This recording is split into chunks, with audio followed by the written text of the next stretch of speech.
किसी की भी फिटनेस एडवाइस सुनने से पहले उसके रिजल्ट्स देखना बहुत ज़रूरी है।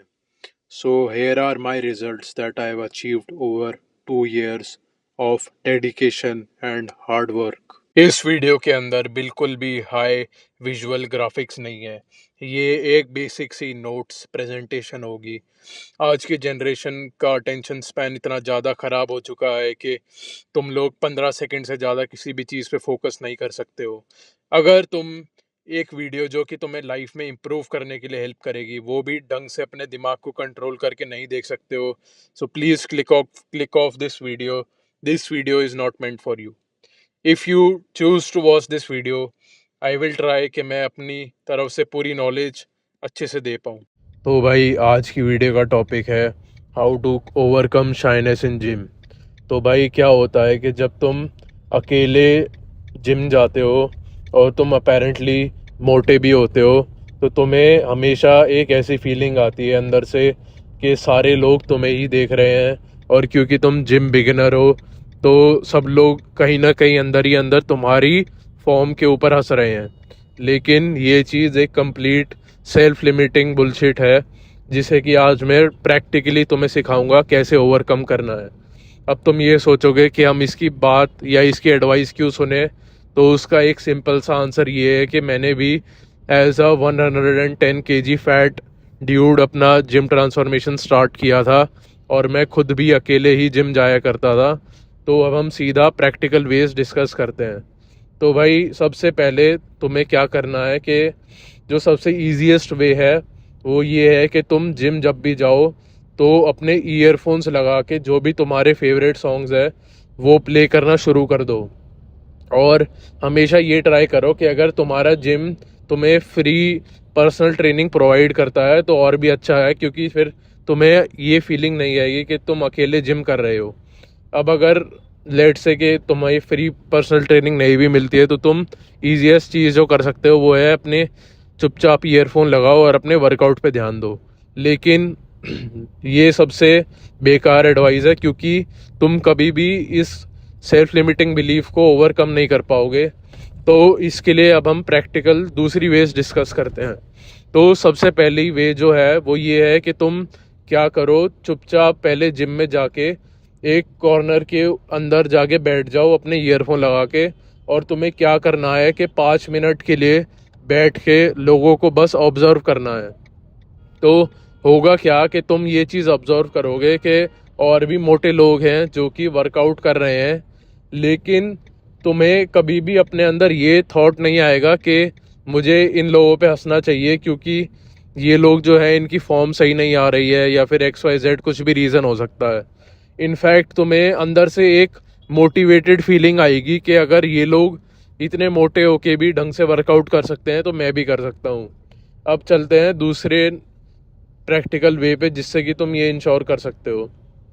तो अगर तुम्हें सोशल फ्रीडम चाहिए जिससे कि तुम्हें हमेशा ये चीज़ प्रूव हो पाए कि एक्चुअली में कोई भी तुम्हारे बारे में नहीं थिंक कर रहा है और कोई भी तुम्हें जज नहीं कर रहा है जिम के अंदर, तो तुम्हें अपने जिम से बाहर एक एक्सपेरिमेंट करना होगा। इस एक्सपेरिमेंट में क्या है कि तुम्हें एक जो भी तुम्हारे आसपास फुटपाथ है वहाँ पे जाके सिर्फ और सिर्फ 5 मिनट के लिए बिना अपने फ़ोन को निकाले बैठ जाओ। इससे होगा क्या कि लेट्स एज्यूम कि एक्चुअली में तुम्हारा एक्सीडेंट हुआ है या फिर कोई भी तुम्हें XYZ रीज़न है जिसकी वजह से तुम अकेले वहाँ पे फुटपाथ पे बैठे हो। तो अपेरेंटली सीधी सी बात ये है कि लोगों को आके तुमसे ये चीज़ पूछनी चाहिए कि क्या हुआ, do you want some water. Basically तुमसे आके पूछना चाहिए कि तुम सही हो कि नहीं हो, क्योंकि यही तो तुम्हारी ईगो तुम्हें कहती है कि एवरीबडी केयर्स अबाउट यू और सब लोग तुम्हें जज कर रहे हैं, XYZ रीज़न देती है। लेकिन एक्चुअली में क्या होगा कि जब तुम 5 मिनट वहाँ पे बैठोगे तो कोई भी तुम्हारे पास आके ये चीज़ नहीं पूछेगा।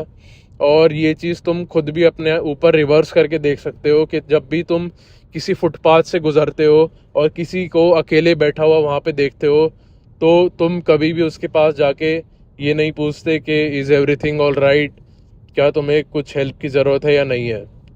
इनफैक्ट अगर किसी रैंडम बंदे की गाड़ी भी रोड पे ख़राब हो जाती है तो 90% लोग रुक के उसकी हेल्प भी नहीं करते हैं।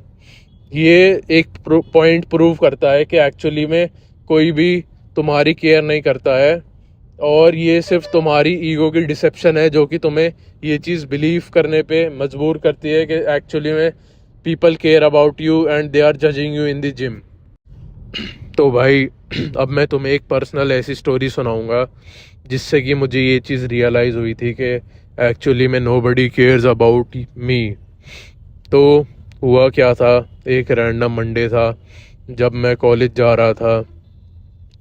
तो जो तुम्हारे 3 लेन हाईवे होते हैं उसके अंदर मैं सबसे राइट लेन में अपनी गाड़ी के साथ चल रहा था 60 की स्पीड पे क्रूज़ करके, और जो मिडल लेन है उसमें एक पिकअप चल रहा था और उसके लेफ्ट में एक बड़ी हरियाणा रोडवेज़ की बस थी। तो ये जो रोडवेज़ वाले होते हैं ये हमेशा बहुत तेज़ चलाते हैं और रैंडम कट मारते रहते हैं। तो इसी टाइम में उस रोडवेज़ वाले बंदे ने एक कट मारा था जिसकी वजह से जो तुम्हारा पिकअप वाला बंदा था उसने स्टीयरिंग पूरा का पूरा राइट घुमा दिया था, और क्योंकि मैं राइट मोस्ट लेन में था तो उसका पिकअप मेरी गाड़ी में लेफ़्ट साइड से लड़ गया, जिसकी वजह से जो फोर्स था, जो इम्पैक्ट था, उससे मेरी गाड़ी डिवाइडर के ऊपर चढ़ गई। डिवाइडर लकीली ऐसा था कि जिस पे कुछ भी पेड़ वगैरह नहीं थे, एक प्लेन डिवाइडर था जिस पे कि मेरी गाड़ी फॉर 200 मीटर स्ट्रेट चली, क्योंकि पिकअप वाले को थोड़ा टाइम लगा ब्रेक करने में और अपनी गाड़ी को लेफ़्ट में ले जाने में। तो इसके बाद क्या हुआ, क्योंकि लेफ़्ट से पिकअप लग गया था तो मेरा लेफ़्ट वाला टायर गाड़ी का फट गया था, जिसकी वजह से मैं अपेरेंटली उस पिकअप वाले को रोक भी नहीं पाया। और लकीली जैसे ही गाड़ी नीचे आई तो गाड़ी ड्रैग होके एकदम लेफ़्ट कॉर्नर ऑफ रोड पे आ पाई मोमेंटम की वजह से। तो अब क्या हुआ, तुम्हें ऐसा लगेगा कि क्योंकि सब लोगों ने पीछे से ये एक्सीडेंट देखा जिसमें कि ड्रामेटिकली एक गाड़ी जो है वो राइट साइड पे डिवाइडर पे चढ़ गई, पूरा का पूरा उसका लेफ़्ट फेंडर ख़त्म हो गया, एक टायर भी फट गया। तो ऑब्वियस सी बात है लोगों को रुक के उस बंदे की हेल्प करनी चाहिए। पर रियलिटी में हुआ क्या कि एक भी बंदा उस टाइम गाड़ी रोक के या बाइक रोक के ये चेक करने नहीं आया कि अंदर मैं सेफ हूँ कि नहीं हूँ। तो ये चीज़ एक पॉइंट प्रूव करता है कि सब लोग अपनी लाइफ में एक्चुअली में इतने बिजी हैं कि इवन अगर कोई बंदा मरने भी वाला हो तो people barely care and come to check upon you. अब इसके बाद हुआ क्या कि मुझे अपने आप जो गाड़ी है उसको न्यूट्रल पे डाल के जस्ट लकीली 100 मीटर दूरी जो है एक पेट्रोल पंप था, वहाँ पे मैं न्यूट्रल पे गाड़ी डाल के धक्का मार के गाड़ी को लेके गया। फ्लैट रोड थी इसलिए उधर जाके लकीली लेफ़्ट साइड का जो टायर था वो मैंने वो चेंज कराया, स्टेपनी लगवाई उसके अंदर, और फिर उसके बाद लकीली उसको अपनी उस पे लेके गया जो सर्विस सेंटर होती है गाड़ी की, और उधर फिर गाड़ी रिपेयर हुई। तो इस स्टोरी से मैं ये पॉइंट प्रूव करना चाहता हूँ कि एक्चुअली में कोई भी तुम्हारी केयर नहीं करता है, और अगर तुम्हें ये चीज़ लगती है कि जिम में सब लोग सिर्फ और सिर्फ तुम्हें ही जज कर रहे हैं तो ये एक ईगो की डिसेप्शन है।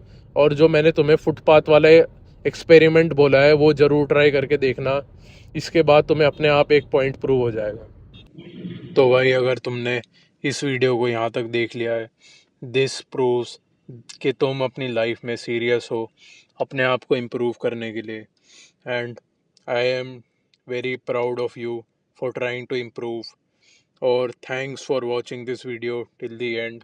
Subscribe for more life maxing advices. Peace.